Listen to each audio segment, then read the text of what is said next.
Bom dia, meus amados irmãos em Jesus. Um bom dia para todos nós.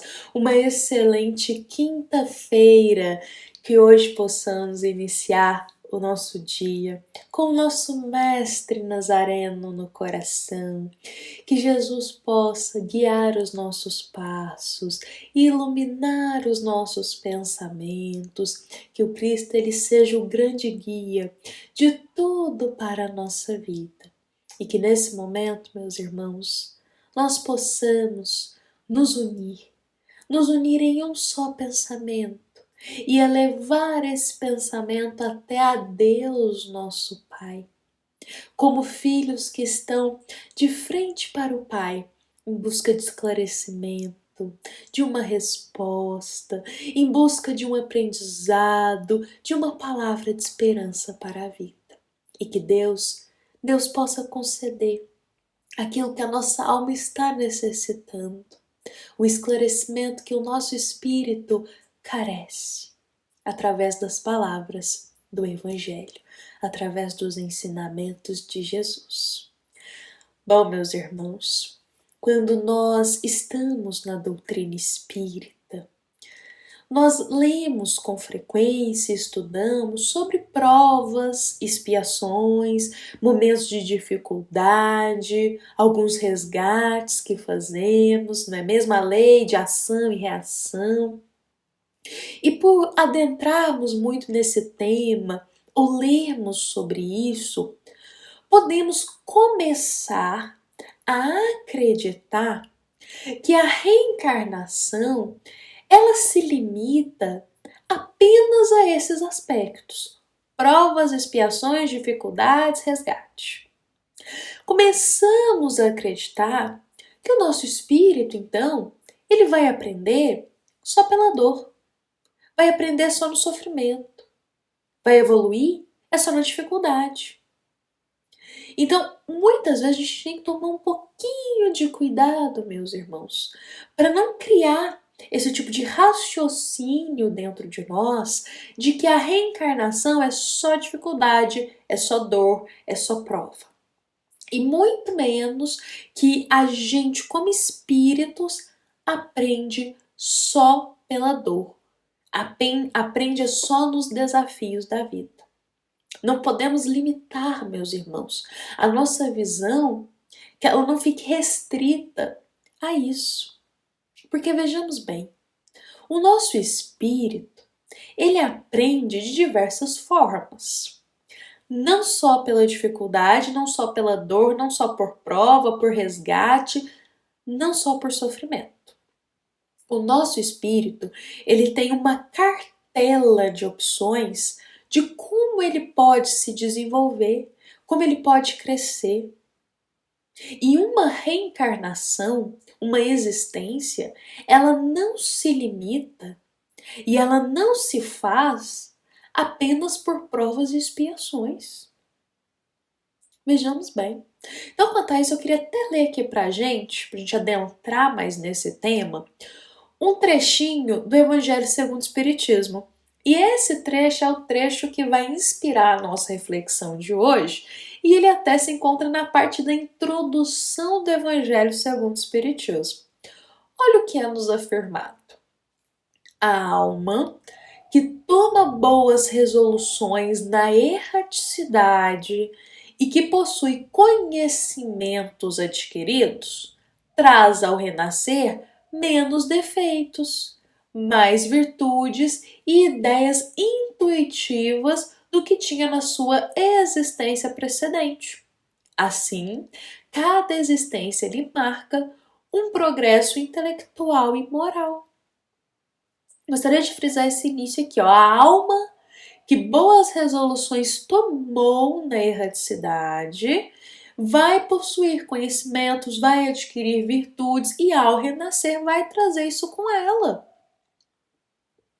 Meus irmãos, ao ler esse trecho da introdução do Evangelho, fica aqui expresso para nós claramente uma das tantas formas que temos de nos desenvolver e que é uma forma que não é pela dor e não é por uma prova. Olha só, quando a gente toma boas resoluções, bons caminhos no estado da erraticidade, ou seja, na vida espiritual, no estado espiritual, nós também nos desenvolvemos. O que fica claro para todos nós que nós crescemos em espírito, que nós buscamos cada vez mais a perfeição para estar mais perto de Jesus, para estar mais perto de Deus, não é apenas através da reencarnação.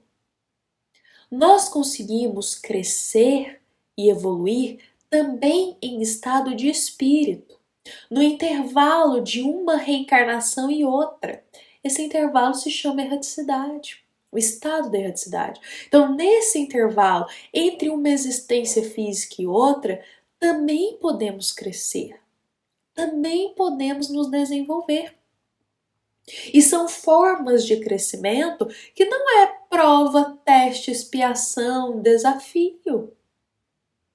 Quantas obras espíritas afirmam e relatam para nós de bons espíritos, de espíritos que estão lá no estado da erraticidade, trabalhando, que estão buscando estudar, buscando se preparar, que muitos trabalham em equipe de resgate para ajudar os encarnados, que muitos trabalham em esclarecimentos, buscando também lá conselhos, um convivendo com o outro, buscando grupos para aprender. Ou seja, o nosso espírito, ele também está se desenvolvendo dessa forma, trabalhando, estudando, auxiliando, lá no estado da erraticidade, que novamente nas esferas espirituais. Leon Tolstói, o nosso querido Leon Tolstói, ele também vai relatar pra gente uma das formas ali de como nós podemos desenvolver e crescer, e que não é só por prova, expiação e dificuldade. Ele traz pra gente um relato de um caso, que é um caso que explica muito bem que nós, quando vamos dormir, o nosso espírito se desprende parcialmente do corpo, é o momento da emancipação da alma. O nosso espírito ainda fica ligado por um fio, então a gente se desprende parcialmente. Muitos irmãos, nesse momento do desprendimento, vão em busca de auxílio, auxiliar, vão em busca de amparar, vão trabalhar. No momento do sono, o espírito vai trabalhar, vai ajudar. Leon Tolstói nos relata isso. E isso é uma forma de crescer, de se desenvolver. Olha só. Vou até contar aqui um trechinho da história que ele nos conta desse exemplo, que é de uma moça, uma jovem, que passa por muita dificuldade em sua vida, uma mocinha que já enfrentou uns momentos muito penosos. E essa moça, passando por esses momentos penosos, ela acaba encontrando uma casa espírita, e nessa casa espírita eles ofertam ali o serviço de amparo para pessoas que não têm moradia. Então essa mocinha, ela fica ali por um tempo, sendo auxiliada por eles, morando com eles ali, como se diz, é um alojamento que eles têm, que eles oferecem. E mesmo ali estando nessa casa espírita, nesse compartimento, nesse local, me desculpe, que eles têm de alojamento para pessoas que necessitam de amparo físico também, essa mocinha, ela quase nunca tem interesse realmente de saber o que é uma casa espírita ou o que seria a doutrina espírita, sabe? Busca uma coisa ou outra, mas não se interessa muito. E ela se mostra muito revoltada com a situação dela. Ela passou por uma situação muito difícil.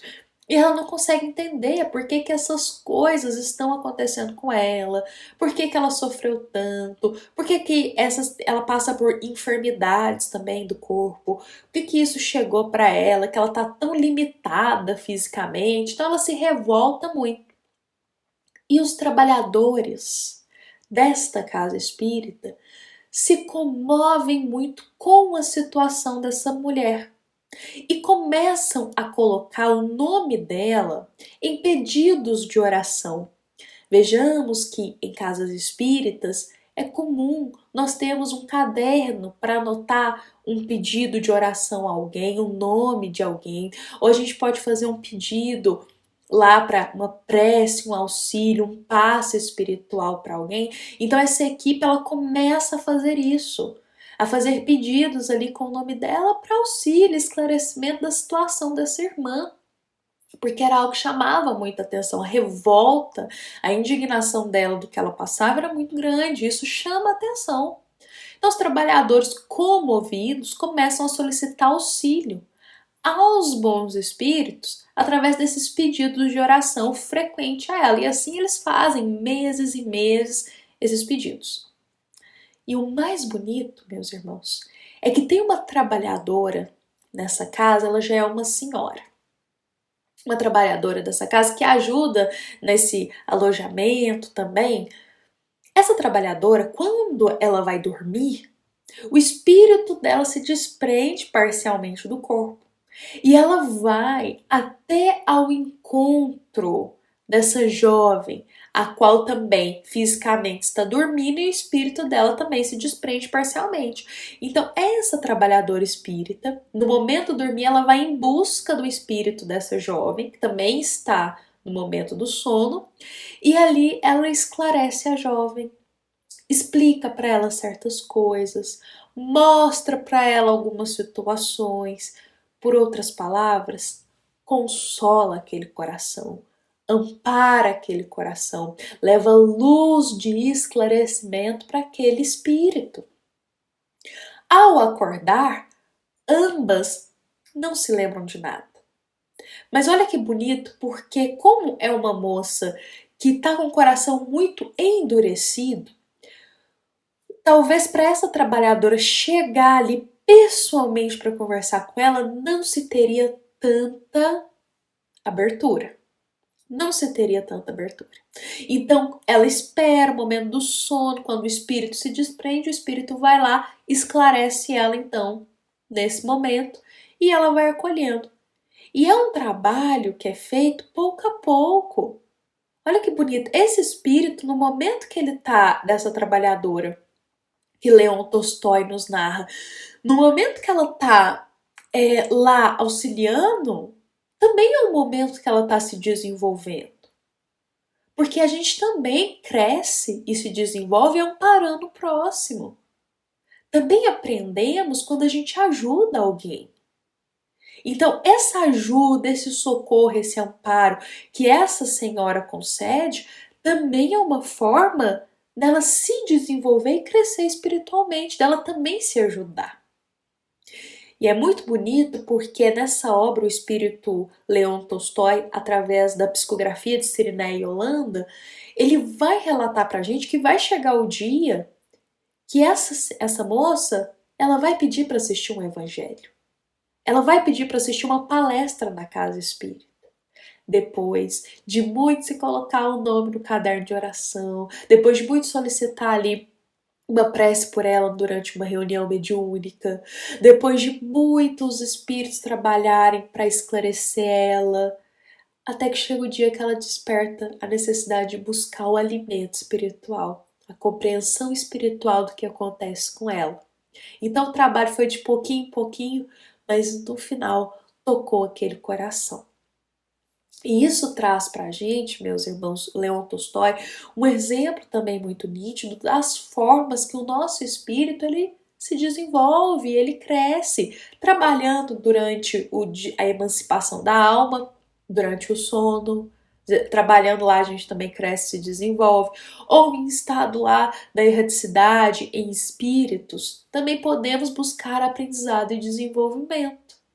Com isso, meus irmãos, fica muito claro e esclarecido para todos nós que não é só pela dor, não é só por prova, não é só por expiação que a gente cresce e se desenvolve. Todos nós podemos hoje amparar, ajudar um irmão e dessa forma nos desenvolver. Porque a caridade, o amparo ao próximo, também é uma forma de crescimento espiritual. Bom, meus irmãos, vou convidar a todos para nós encerrarmos juntos o nosso evangelho desta manhã, encerrarmos com esses ensinamentos como sementes em nosso coração para serem cultivadas e florescerem, nos concedendo uma nova perspectiva, um novo olhar, nos concedendo a fé no nosso coração. Bom, meus irmãos, esta nossa mensagem ela foi inspirada na introdução do Evangelho segundo o Espiritismo no item 4 da introdução. E também é uma mensagem da nossa amada Casa Espírita Luiz Gonzaga de Luminárias para todos nós que aqui estamos presentes. Fiquemos em paz, meus irmãos. Amanhã nos encontramos às 7h30 para mais uma reflexão do nosso Evangelho diário. Que assim seja.